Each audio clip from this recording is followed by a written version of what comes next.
মনে রাখবেন, একটা পাপের হিসেব না দিয়ে কাল কিয়ামতের মাঠে কোনো দায়িত্বশীল পার পাবে না ইনশাআল্লাহ। কোনো দায়িত্বশীল না। না, এই যে আমি লেকচার দিচ্ছি না, আল্লাহ পাক আমাকেও দাঁড় করাবেন, দাঁড় করায় বলবেন, তোমাকে আমি দিনের যে জ্ঞান দিয়েছিলাম সেই জ্ঞানের হক তুমি আদায় করেছো কিনা হিসাব দেওয়া। এই যে বড় বড় মুফাসসিরে কোরআন, মুফতি, মুহাদ্দিস বসাচ্ছেন, পাংখা দিয়ে বাতাস করছেন, হ্যাঁ, চা খাওয়াচ্ছেন, কফি খাওয়াচ্ছেন, এক একজনকে আল্লাহ পাক দাঁড় করাবেন, বলবেন কোরআন সুন্নাহর যে আমানত দিয়েছিলাম সে আমানতের সাথে কতটুকু তুমি হক আদায় করেছো হিসাব না দিয়ে পার পাবে না তুমি। ফাইজলামি মনে করেছেন নাকি দিনকে?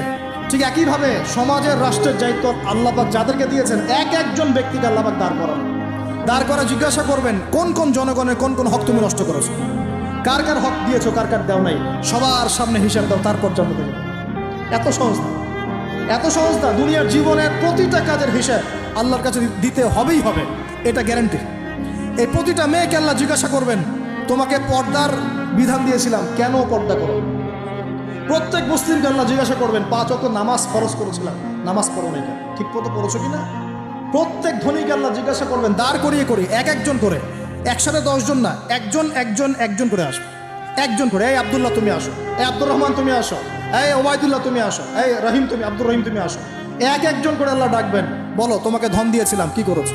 বলো তোমাকে ইলম দিয়েছিলাম, হক আদায় করেছো কিনা? বলো তোমাকে ক্ষমতা দিয়েছিলাম, কি করেছো? আমি জানি না আর কিভাবে ওয়াজ নসিহত করলে মানুষের কলিজার মধ্যে ঢুকতে পারে, আমার জানা নাই। আমি সহ প্রতি ব্যক্তি এই বিচারের সম্মুখীন হবেই হবে ইনশাআল্লাহ। আল্লাহ পাক আমাদের সবার জন্য বিচারটা সহজ করুন এবং এই কথাগুলো বুঝে আল্লাহকে ভয় করার তৌফিক দান করুন।